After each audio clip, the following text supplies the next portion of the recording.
معزز دوستو السلام علیکم، میرا نام ہے انجم اور آپ دیکھ رہے ہیں ہمارا یوٹیوب چینل انجم سیریز۔ رمضان کے فائدے اور اعتکاف کے فضائل و مسائل۔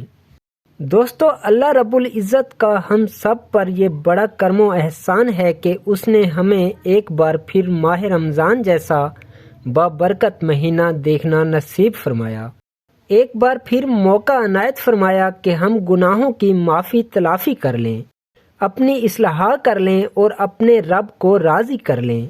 ماہ رمضان نزول قرآن کا مہینہ، روزوں کا مہینہ، صبر کا مہینہ، ایک دوسرے کے ساتھ خیر خواہی کا مہینہ، اللہ تعالیٰ کی خاص رحمتوں اور برکتوں کا مہینہ، جہنم سے نجات اور جنت میں داخل کرنے کا مہینہ ہے۔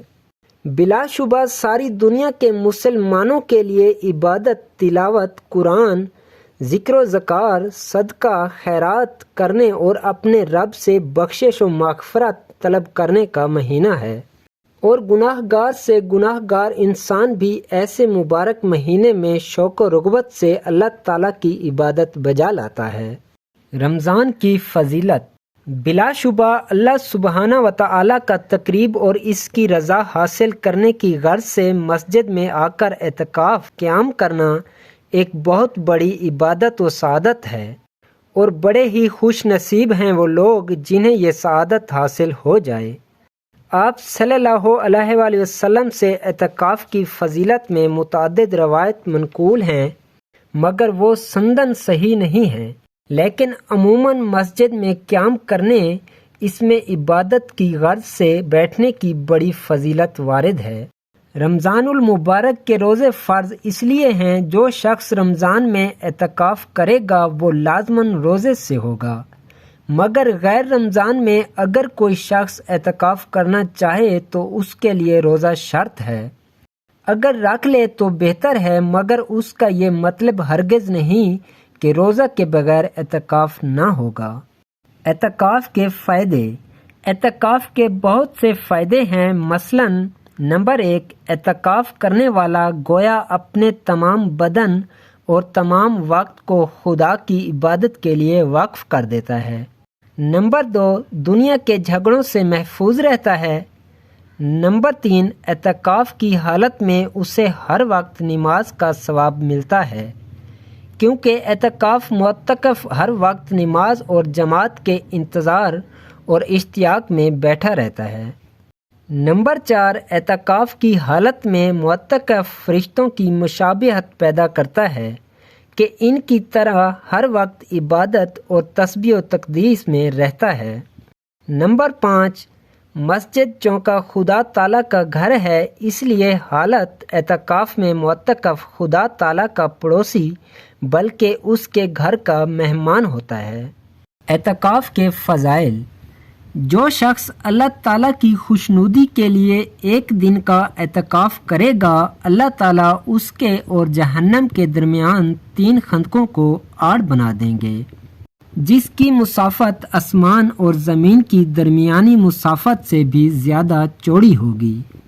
ایک حدیث میں حضرت حسین بن علی رضی اللہ تعالیٰ عنہ نے مروی ہے کہ حضرت محمد صلی اللہ علیہ وآلہ وسلم نے ارشاد فرمایا، جو شخص رمضان میں 10 روز کا اعتکاف کرے تو اس کا یہ عمل 2 حج اور 2 عمروں جیسا ہوگا۔ اعتکاف کے مسائل۔ نمبر 1، آپ صلی اللہ علیہ وآلہ وسلم کا عام معمول تھا کہ آپ ہمیشہ آخری عشرہ میں اعتکاف کرتے تھے۔ نمبر 2، اعتکاف کے لیے مسجد کا ہونا شرط ہے۔ ارشاد باری تعالیٰ ہے، اور تم ان بیویوں سے مباشرت نہ کرو اس میں کہ تم مساجد میں اعتکاف بیٹھنے والے ہو۔ معلوم ہوا اعتکاف وہ ہے جو مسجد میں ہو، اور آپ صلی اللہ علیہ وآلہ وسلم نے ہمیشہ مسجد میں ہی اعتکاف فرمایا ہے۔ نمبر 3، ہر اعتکاف کرنے والے شخص کو چاہیے کہ وہ اپنا خیمہ الگ نصب کرے، چنانچہ ام المومنین عائشہ رضی اللہ تعالیٰ عنہ فرماتی ہیں کہ آپ کے اعتکاف کے لیے میں آپ کے لیے مسجد میں خیمہ لگا دیتی، اور آپ صبح کی نماز پڑھ کے اس میں چلے جاتے تھے۔ نمبر 4، معتکف کی زوجہ یا دیگر اہل خانہ یا مہمان وغیرہ اگر کسی ضروری حاجت کے لیے اس سے ملنا چاہیں تو وہ ملاقات کر سکتا ہے۔ ام المومنین صفیہ رضی اللہ تعالیٰ عنہ فرماتی ہیں، رمضان کے آخری عشرے میں جب حضرت محمد صلی اللہ علیہ وآلہ وسلم اعتکاف میں تھے، تھوڑی دیر تک باتیں کی، پھر واپس ہونے کے لیے کھڑی ہوئیں۔ نبی پاک صلی اللہ علیہ وآلہ وسلم انہیں گھر تک پہنچانے کے لیے کھڑے ہوئے۔ اس حدیث سے معلوم ہوا کہ باوقت ضرورت بات چیت بھی کی جا سکتی ہے اور ملاقات بھی۔ نمبر 5، معتکف کو چاہیے کہ وہ اس آخری عشرہ کو موقع غنیمت جانے، اپنے گناہوں کی بخشش کروائے، اللہ سبحانہ و تعالیٰ کا زیادہ سے زیادہ تقریب حاصل کرے، کثرت نوافل کا زیادہ سے زیادہ اہتمام کرے۔ ام المومنین عائشہ رضی اللہ تعالیٰ عنہ بیان فرماتی ہیں کہ جب رمضان کا آخری عشرہ آتا تو نبی پاک صلی اللہ علیہ وآلہ وسلم اپنا تہبند پوری طرح سے کس لیتے اور ان راتوں میں آپ خود بھی جاگتے اور اپنے گھر والوں کو بھی جگاتے، بہت محنت کرتے اور عبادت کی غرض سے اپنے اہل و عیال کو بھی عبادت کے لیے جگائے رکھتے۔ نمبر 6، خواتین بھی اعتکاف کر سکتی ہیں۔ آپ صلی اللہ علیہ وآلہ وسلم کی ازواج مطہرات بھی اعتکاف فرمایا کرتی تھیں، بلکہ انہوں نے آپ کی زندگی میں بھی اعتکاف کیا اور آپ کے جانے کے بعد بھی اعتکاف کرتی تھیں۔ چنانچہ ایک روایت میں منقول ہے کہ ام المومنین عائشہ رضی اللہ تعالیٰ عنہ نے آپ صلی اللہ علیہ وآلہ وسلم سے اعتکاف کرنے کے لیے اجازت طلب کی تو آپ صلی اللہ علیہ وآلہ وسلم نے انہیں اجازت دے دی اور انہوں نے مسجد میں خیمہ نصب کیا۔ نیز اگر کوئی عورت مستحاضہ ہو تو وہ بھی اعتکاف کر سکتی ہے۔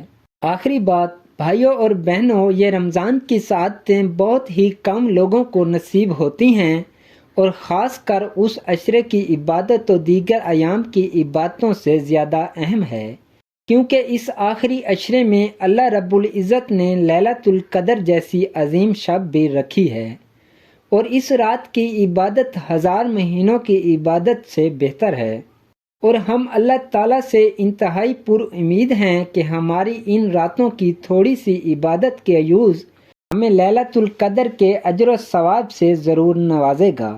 چنانچہ آپ صلی اللہ علیہ وآلہ وسلم کے طریقے کو مد نظر رکھتے ہوئے ہمیں چاہیے کہ ہم اس عشرے کی تمام لمحات کی قدر کریں اور ان کو قیمتی بنائیں اور اس میں زیادہ سے زیادہ عبادت کرنے کی کوشش کریں۔